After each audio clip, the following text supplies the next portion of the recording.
What is up, y'all? It's me, Daria, and we are here for week 4 of the MBC. This week we are up against A12 and his Arkham City Delbirds. If you don't already subscribe to his channel, please go check it out. His information is down below. Yeah, so week 4. We're currently sitting at 1-2, -2. That's good for 7th in the division. We need to be top 6 to make playoffs, so that's 7 out of 12. So we gotta be 6. We gotta be in the top half. So we're up against A12, and A12 is 2-1 plus 4. So A12 is off to a pretty strong start. So we really need to win this one. It'd be really good. It'd be really, really good for us. And depending on the, well, I guess we would need to 6-0 him to leapfrog. But I mean, crazier things have happened, right? Anyways, let's talk about the matchup. I'll get that up on the screen for y'all really quick. But A12 has an Annihilate, a Glamora, a Walking Wake, a Terra Weavile, which is terrifying, an Iron Crown, a Moltres, who is just one of my favorites. I absolutely love Moltres, a Ursaluna Blood Moon, Shaman, Comfey, and a Terra Brigatoon, which is not a real Pokemon. So yeah, the thing about this matchup, I usually, like, my thing about Dragapult is I love Dragapult because I feel like it can win most games. With its speed tier and its offensive versatility, it can just win most games for you. But the problem is, when you are up against a really, really strong priority user who has, like, a strong Ice Shard or Sucker Punch, that's when things can get, like, even Sucker Punch isn't so bad because you can, like, run sub-Willow sets to be annoying, but, like, a really good Ice Shard user is a really tough match for Dragapult. So Weavile kind of prevents us from being able to just try to win with Dragapult. We do plan on using it, but we're going to use it as more of like a breaker this week, which is kind of what I've been getting into. But let's talk about the rest of the team first. I did make some transactions, so there are some new team members. I just wasn't really liking what I was experiencing with the team that I had. I felt like I needed a little more out of the box power. I think that's part of the reason why we lost to Who in the fashion that we did. We just didn't have enough firepower to just break through his walls. So we need something that is strong out the box. So we made a couple changes. The first Pokemon that we're going to talk about is new to the team. She's a Terra Captain, but really we just grabbed her because we had an extra point laying around. So for 1 point, and this will be probably our lead this week unless they bring Glamora. If we see Glamora on the preview screen, then we lead with Treads, and I'll get into the Tread set in a second. But if Glamora does not come, we are going to lead with Vespiquen. This is one of our newest Pokemon. We named her Mothership. She is Terra Poison this week, and this thing is actually really annoying for his team. This gets really good bulk. I'm not gonna try and use her to like sweep or anything, but like if we don't see Glamora, then we can pretty safely lead with this Pokemon and live like any one hit from anything, and either get off a Toxic or get up a layer of Spikes. Their only removal is Glamora, and we have a really good way to block Glamora from spinning, from Mortal Spinning, and that's our next Pokemon up here, which is Perseverance, our Iron Treads. It is holding an Air Balloon this week. It can come in on a Glim trying to Mortal Spin and block it. With our Air Balloon, it can't hit us with Earth Power. So it's forced to waste a turn. Like, and if they're just like a Sludge Bomb Earth Power set, then they might not even be able to touch us. So they'll need either like Power Gem or some other form of coverage. But if they're like Mortal Spin, Hazards, Sludge Wave, Earth Power, they just can't touch us. They just can't touch us. So my hope is maybe we see something like that. We can Rapid Spin away the hazards. We can hit back with Earthquakes. If they try to block our spin with Annihilate, we can kill Annihilate with 2 Zen Headbutts unless it's really physically defensive. So yeah, Perseverance is just going to be a nice hazard control friend here. That's what it is for us most weeks, but I feel really good about its ability to perform this role going into this matchup. The next Pokemon I will talk about is Cat's Eye, our Umbreon. Cat's Eye this week, we are actually a Calm Mindset, which I think is a little fun. We're probably not going to sweep with this by any means, but if all he has left are physical attackers, if we just get like one Calm Mind off, they just can't break through. And between Toxic and Dark Pulses, we can actually just ball out and win with this thing. Especially if we are able to get off a Toxic with Vespiquen. We can also get off another Toxic with this. And the only things that we can't Toxic are like Glamora and Iron Crown. And Iron Crown does not want anything to do with boosted Dark Pulses. And if we get a Calm Mind up off, Glim just can't touch us. Even if it's Dazzling Gleam, it's really not doing much. So like Umbreon is just really solid support in this one. Also, we can pass wishes and keep things healthy. The next mon we will talk about, which I kind of foreshadowed already, we have Amuamua, our Dragapult. Amuamua is in a breaking role this week. It is going to be choice banned because there's no reason for us to try to set up against the Weavile. So we will just bring this to just kind of stick and move. We can fire off big Dragon Darts. We can fire off some U-turns. If for some reason we find ourselves in a weird spot where like Phantom Forces are like necessary, we can do that. And then Sucker Punch in case we need priority, in case there's like some sort of like maybe it's like an agility, maybe it's like an agility Moltres or an agility Iron Crown. Maybe we see like a Dragon Dance, Walking Wake. Any of those things, Sucker Punch would kind of allow us to kind of prevent from losing to that. Even Weavile to a certain extent, if it's like a Trailblaze set and it like tears away from Dark type, we can kind of pick things off with a choice banded Sucker Punch because you probably won't be expecting it. Next up, we have our other new team member, Apophis. Fucking love this nickname for this. Oh my gosh, I love this Pokemon. So when I was drafting, I was really torn between Terra Quaquaval and I was torn between Terra Iron Hands. I wound up going with Quaquaval because my friend in the other division, Fin, he drafted Terra Quaquaval, and I thought it'd be cool if we both just kind of had like similar Terra caps and kind of like we can like take turns kind of showing off what I can do. But unfortunately, I wasn't doing anything with it. I was not doing that Pokemon justice. I will just go ahead and leave that to Fin. He can show everyone what that Pokemon could do. I am going to pivot to the other Pokemon I had my eye on, and I mean, Terra Iron Hands is insane. Terra Iron Hands is a completely unserious Pokemon. We have a special EV spread this week. This is just so that we can just live hits and just kill shit. We have a Punching Glove, so we are hitting pretty much everything hard with a Punching Glove boosted Drain Punch or Thunder Punch, and he cannot, like, unless he's physically defensive, Annihilate, he cannot live 2 attacks from this. Like a Thunder Punch into a Play Rough or 2 Play Roughs. He doesn't want Moltres to get caught with a Punching Glove Thunder Punch. Like, he maybe will have Moltres as a potential switch in case like he can get a Flame Body proc, but if I'm Punching Glove, we don't have to worry about that, and like that just wants nothing to do with a Punching Glove Thunder Punch. So this Pokemon can just basically live hits from anything. Basically, nothing on this team can like kill this in one shot. And it's really physically invested, and I plan on mostly using it as the Weavile switch-in, or like if he has another physical attacker. But his team is largely special attackers, aside from the Annihilate and the Weavile, but this can switch on either of those, no problem. So, and it's Swords Dance. I don't know that I'll find a chance to click that button. I think I'll mostly just be clicking attacks, but in the event that I do find a window, if this thing gets +2, it's kind of just over. So, yeah, that's Apophis. Love this Pokemon. It is also Terra Water. We have kind of a weird set where Ice Beam, Bug Buzz, U-Turn, Quiver Dance.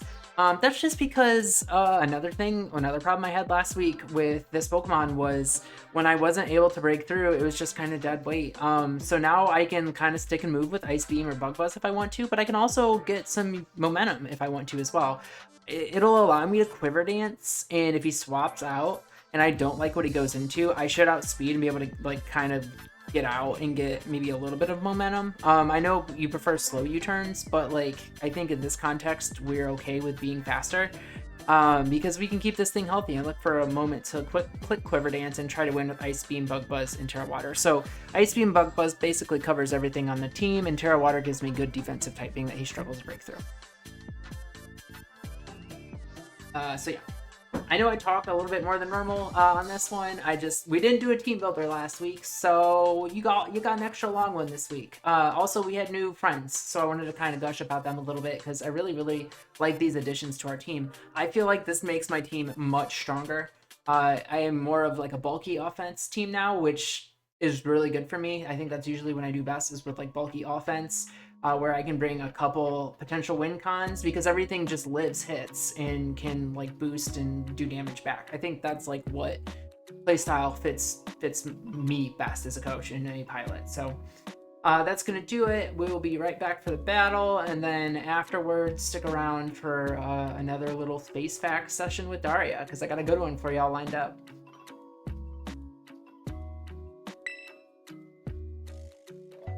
Okay, so we are back for our battle now. We're searching. Okay, so let's see here. We got Walking Wake, Annihilate, Home Fate, Ultras, Blood Moon, Weavile. Because Weavile, by the way, is Terra Ice. Okay, so there's no Glamora. So as I said in the team builder, we see no Glamora. We lead Mothership. What are his likely leads? Probably either like Annihilate to get up rocks, or I could see him leading Blood Moon to counter Iron Tread's lead, expecting me to try it and set up my own hazards. Even if they lead with Weavile, I think I can Terra, still live one of any hit, and get up spikes.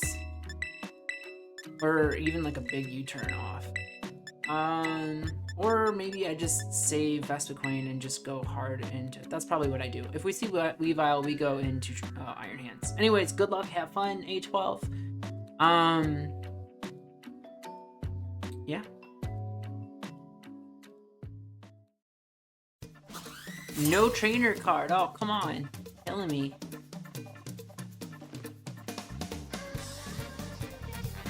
Okay, so it's a Blood Moon. It's a Blood Moon lead. So this is good for us. Unless you are physical, you cannot kill us. You also have to have Rock Slide. And you don't. You certainly do not. So we're just gonna Toxic here. So Raw Blood Moon. That is Spectacles. That is the most Spectacles. That is the most Spectacles Blood Moon I have ever seen.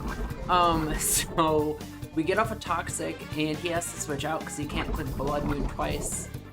So I just get up a free layer of spikes. So I get up Toxic.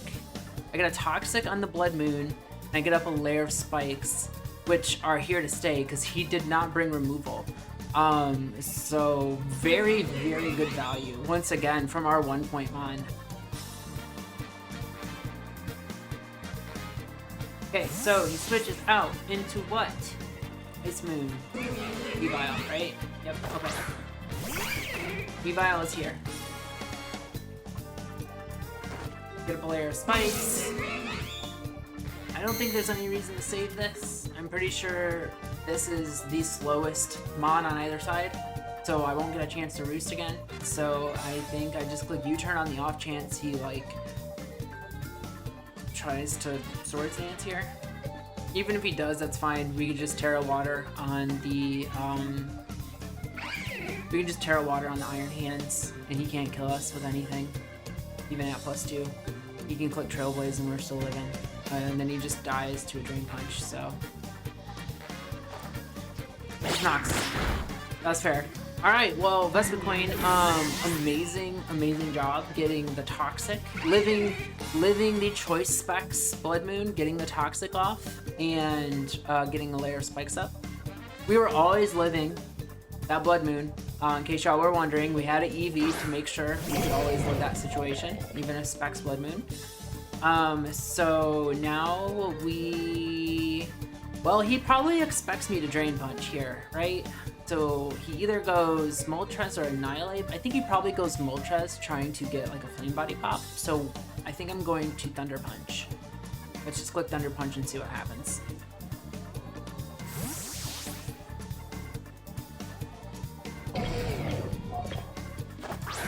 Okay, let's see if he's max his death. He's not. So Play Rough just kills. He's like max HP. Weed that.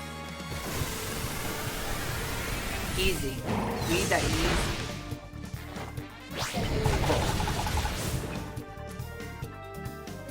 Massive threat on. I'm really surprised he didn't like swap out there into like Blood Moon.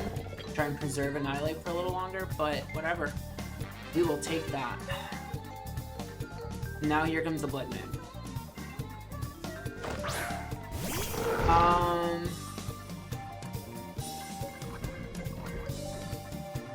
So he knows I could Terra Water. I don't think he Earth Powers here. I think he probably just clicks the Blood Moon button. So I think we go Embryon, who should be able to live one, no problem, heal up, and we'll just figure it out from there.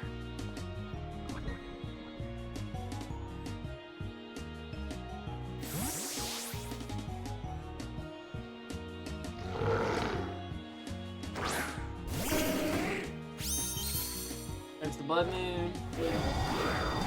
That does a lot of damage, but you can't click it twice. So we get some lefties, and I can call Mind here as well. I probably wish though. I just think he probably swaps out into like a physical threat, so probably like Weavile since Annihilate's dead.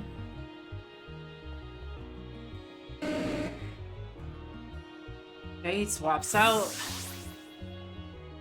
into Weavile. I'm so good at this game.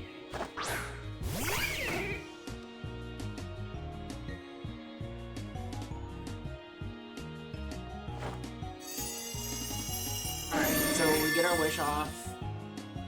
We get some heals, and I think we just go back into Iron Hands here. He can't kill us. Can't kill us. Even if he tears here, we know he's not Life Orb. We just go Iron Hands here always.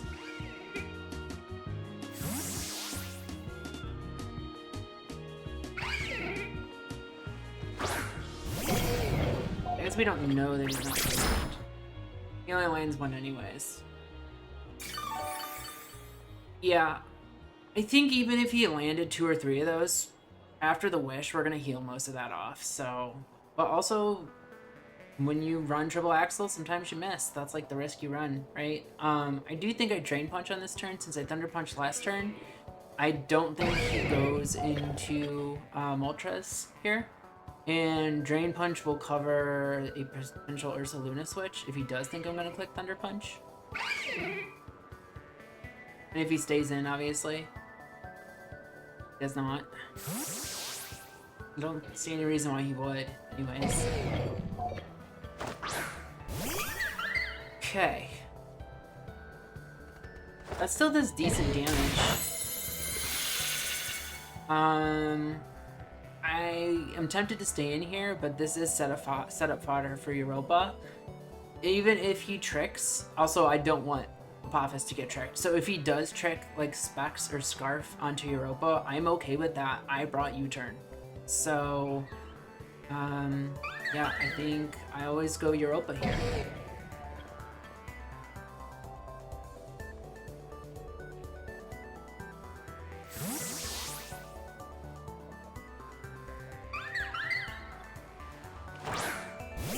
He clicks Grass Knot. He was trying to catch my Terra there. That was That's cool. That's like a cool bring.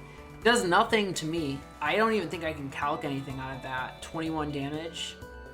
I think I just U-turn here. I can get some momentum. I guess I could have quiver danced there, but like it doesn't help me if there's a Scarfer somewhere. Go back into this again. You're just slowly getting worn down by those spikes, and this U-turn's gonna hurt. That does so much. It's a frost. I know Weavile is frail and it's weak to bug, but that's a frost. That should not have done that much damage. We just go Apophis here. There's literally no reason not to.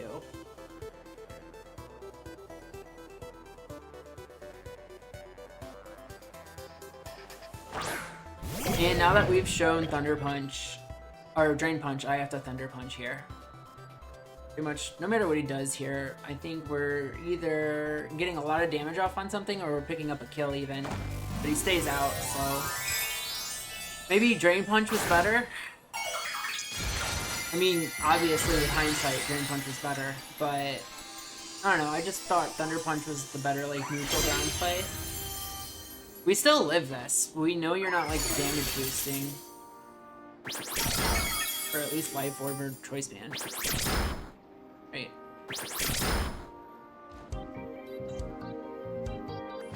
Gone. I mean, I guess it's good.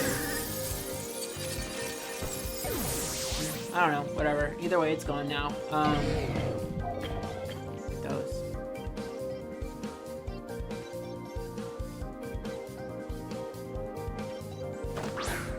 Okay.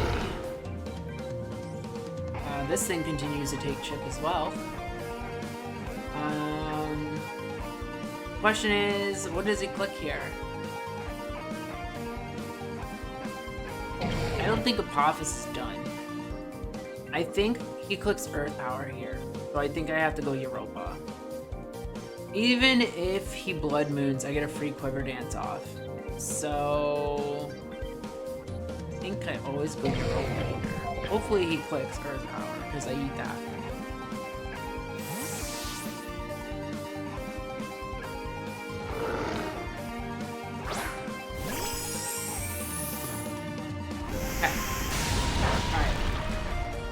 Gotta switch out, right? I get a free Quiver Dance here, and unless it's Scarf Comfy, well, I guess it could be physical walking, like Fast Moon is Comfy. Yeah, maybe this is Scarf. Is this a Scarf trick incoming? I mean, it is Fast Moon, so. I don't think I care, right? I don't think I care, because you do trick that on. Yeah, I waste this turn, but I could go into... What do I do from there? I got some options. I think I'm just gonna click Ice Beam here. Because if this isn't Scarf, it's just dead.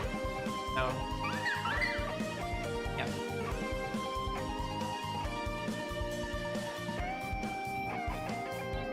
It's not Scarf. That's a dead Comfy.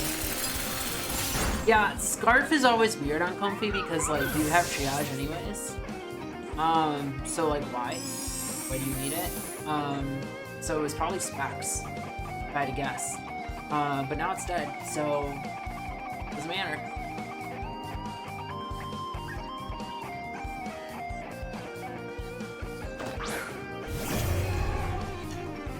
You still can't kill me. I do think I have to Terra here. Even if you're banded, you don't kill me if I Terra. Do you?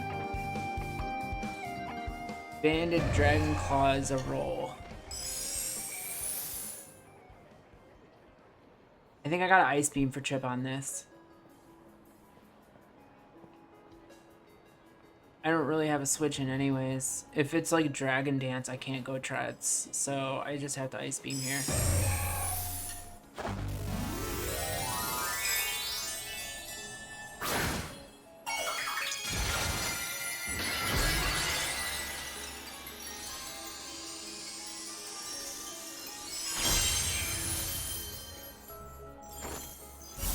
That's a lot of damage. Okay, it is Dragon Dance,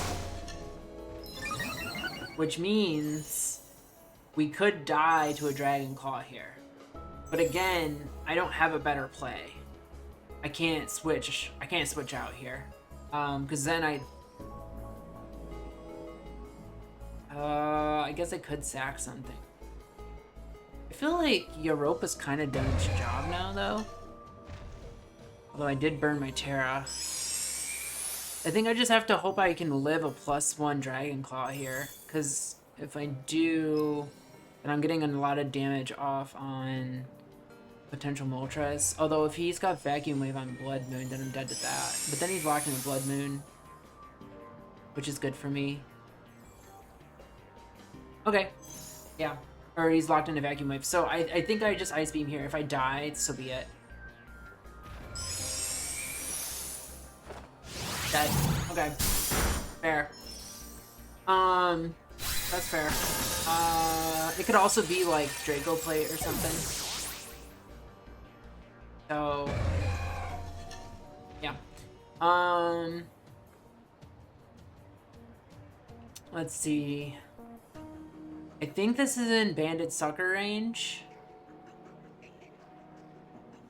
But I don't think he can kill Apophis with anything. So I think I'd just go Apophis and just Drain Punch, honestly.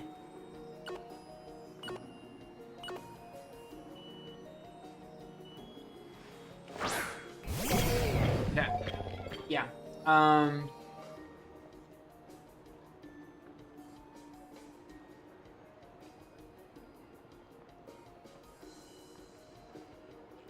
Yeah, I'm just gonna Drain Punch here. Keep that, get a little health back. It's a good thing they didn't give this thing Earthquake. It's a really good thing they didn't give this thing Earthquake.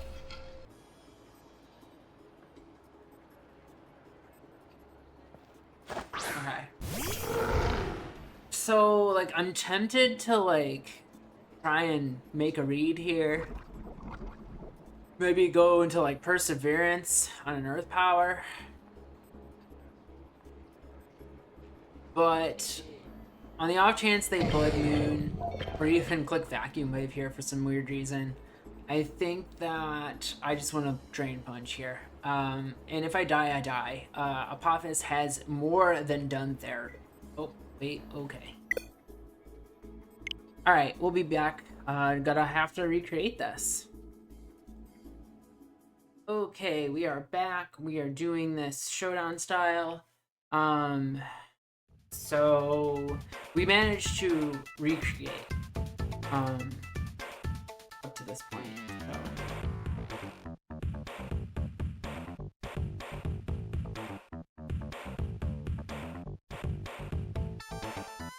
Okay. So he's locked in Earth Power, so this is free. I click Rock Slide into Moltres. Yep. Okay. Are you Scarf? You might be Scarf.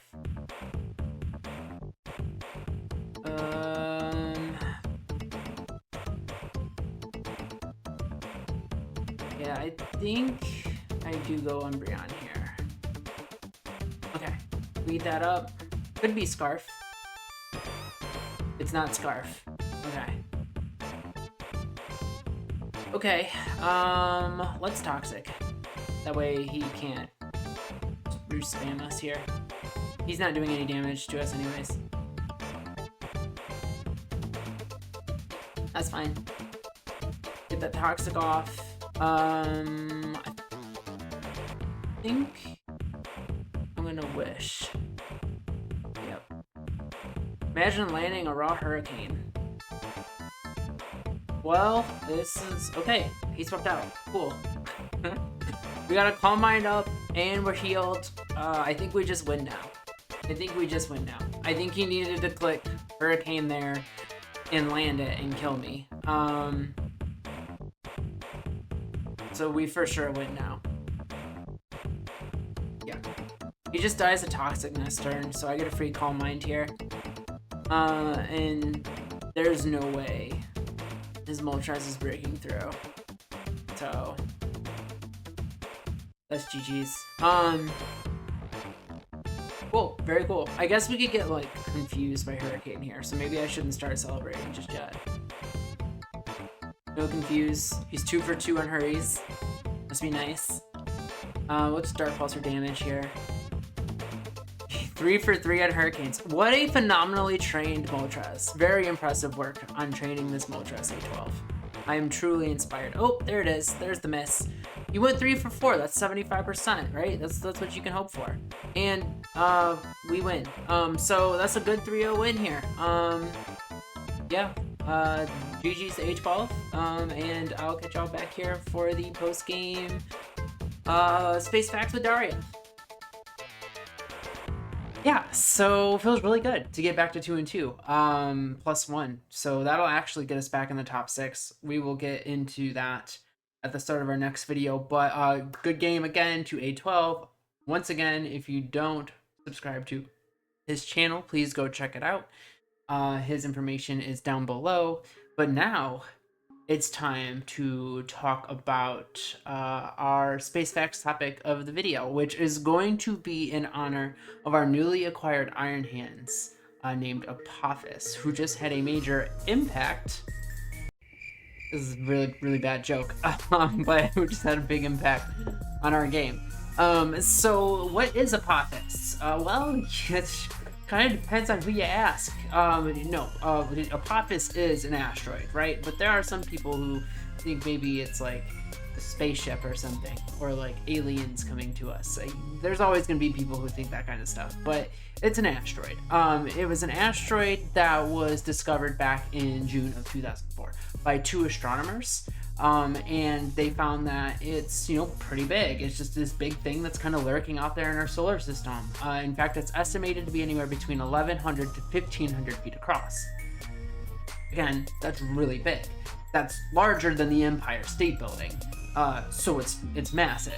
It's not like extinction level, like kill all the dinosaurs big, but it's really big. And it's just out there, lurking. Oh, and another thing, there's a 2.7% chance that it'll hit Earth. Wait, hold on, 2.7%. Where have I heard that before?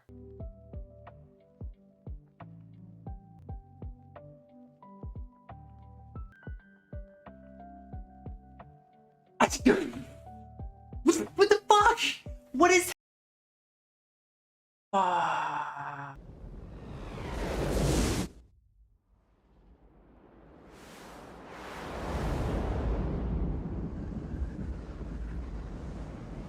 So yeah, they aptly decided to name it Apophis, which is after the ancient Egyptian demon serpent that was said to be the personified version of evil and chaos, who also wanted to bring darkness, eternal darkness, upon our planet every single night and had to be defeated by the Egyptian sun god of Ra. So I'm sure nothing bad could happen. There's no way. I'm sure it'll be fine. So the good news is that since being discovered back in 2004, we actually have a little bit better idea of its trajectory. We've been able to kind of watch its orbit around the sun, and we're pretty sure it's not going to hit us. In fact, there's a 1 in 2 billion chance that it'll hit us. So almost non-existent at all. It's not 0, mind you, but it's pretty close. So that's good, right? That's great. But it's still gonna be really close, and it's gonna be here soon. And I mean like soon as in like April of 2029 soon. So like 5 years from now, it'll pass by the Earth. And I know there's probably some of you that are like, Daria, how close is it going to be? Well, I'll fucking tell you how close it's going to be. It's going to be within 19,000 miles, which is really, really close. That's closer than the moon by a long shot. That if you don't remember from the moon episode, the moon is 238,000 miles, roughly, give or take a couple thousand, from Earth. So that's like really close. There's literally satellites that are closer to Earth further from Earth than what this asteroid's going to be. Now, luckily, it doesn't seem like there's any chance it'll hit any of those satellites. But, you know, things can change. It's the thing about things floating through space is their trajectories can change. And if it doesn't, even if it doesn't, when it passes by, it's already going to be considered like the largest object to ever pass by Earth in recorded history that we will be able to observe. Now, there's a chance there are some larger objects that have passed by Earth before that we just didn't know about. Maybe we didn't have the technology to detect, whatever. But this will be the largest object we will ever witness pass us, which is pretty crazy. I know some of you though are probably thinking like, okay, so it's just a big rock floating through space. Who cares? Well, not to freak anybody out or anything, but I don't know if any of y'all were paying attention to the news back in September of this year, but there were some reports of a giant, massive asteroid type object that kept course correcting towards Earth. Like every time it would start to kind of veer away from Earth, it would course correct back towards Earth, which is fucking weird and terrifying. Now, this is not Apophis, to be completely clear. These are two completely different objects that we are talking about. But that other object is kind of spooky, right? It keeps self-correcting, what's that about? But the thing is, I've tried doing research on it since I've heard about it, and it's really, really difficult to get any information on it at all. In fact, at this point, it almost seems like it's more like a rumor. I'm not even sure where it came from. I see conflicting sources on where this information even originated from. So maybe just take it with a grain of salt, but still kind of weird that it was a thing that people were talking about even to begin with. And what does this have to do with Apophis anyways? Well, that's the thing, is we can't actually see Apophis right now. We don't really know where it is. We have a rough idea of where in space maybe it is right now, but we don't know for sure. It's too small for our instruments to detect every single one of its movements. In fact, we probably won't even be able to see it again until 2027, and a lot can change in a couple of years. Trajectories of things floating through space change sometimes. You know, maybe it'll get hit by something, or maybe it's an alien spaceship. Again, Apophis probably isn't, almost certainly not an alien spaceship. But if it's an asteroid, what if it does change trajectory? What if something does hit it? How much would it take to change its trajectory towards Earth? Well, not a lot. I regretfully am here to tell you. It would only take something about a meter across, this big, about this big, roughly, to make impact with Apophis to change its trajectory. That's not very large. That's very small object. A very small and dense object making impact with Apophis could change its trajectory enough to either go way away from Earth or fucking nail us. It's a little spooky, and honestly, I don't know why more people aren't talking about it. I know people aren't trying to make everyone freak out or anything, but we should at least have a plan, right? Well, the good news is we do, and I'll get to that in a second, but I did want to kind of talk about some other things before we jump into that. What would happen if it does hit Earth? What how bad are we talking here? I mentioned before, it's not extinction level bad, but it'd be still pretty bad. The energy released alone from the impact would be equivalent to about 1,000 megatons of TNT. I mean, that's dozens and dozens of nuclear weapons strong. It's very, very strong. And if it makes impact on dry land, it is going to have an immediate catastrophic effect on about a 100-mile radius. And we're talking about, depending on where it lands, it could be millions and millions of people that die from this, and countless more affected. And that's if it lands on planet. The absolute worst case scenario is that it actually lands in one of the massive oceans that takes up 70% of the surface of the planet. If it hits an ocean, it's bad. It's really, really bad. I am talking massive, nightmare-inducing tsunamis that are just hitting everywhere and impacting basically the entire planet. Catastrophic, like the darkest timeline type shit. I'm not gonna get into it any more than that because like that's already dark enough for me, and I want to stay far away from that timeline. But like, if you ever want to go down that rabbit hole, good luck. It's a dark one. What if we find out sometime in the next couple years that, oh, actually it does look like it's going to hit us. We need to fucking do something. Many of you will be relieved to know that there are actually plans in place. There are entire nonprofit organizations that exist specifically just to know what to do in case a fucking asteroid hits Earth or looks like it's gonna hit Earth. I looked up and did some research, and one society that I found was the Planetary Society. They actually have this neat little graphic that'll get up on screen for y'all that shows a step-by-step like process on how we would handle such an event. Basically, the too long didn't read version says that we will do one of three things. The first, and probably my favorite, is that we would send a very heavy and dense object, like a probe, towards the asteroid. And we would use the gravity of that object to pull that asteroid onto a different trajectory so that it doesn't hurt Earth. We would literally like manipulate gravity to make this thing not hit us. That's pretty cool if you ask me. The second thing that is listed here is that we would just launch a bunch of crafts and shit at it and just smack into it, and hopefully that would be enough to knock it off trajectory. Yeah, sure, fair enough. Pretty simple, kind of monkey brain, but yeah, it'll work. Maybe. And then third, and this one's pretty cool too, we just shoot it with lasers. Yeah, it actually says that here. We just fucking shoot it with lasers. So it seems like we have a few different things in mind to kind of deal with it. So maybe that'll make you feel a little bit better.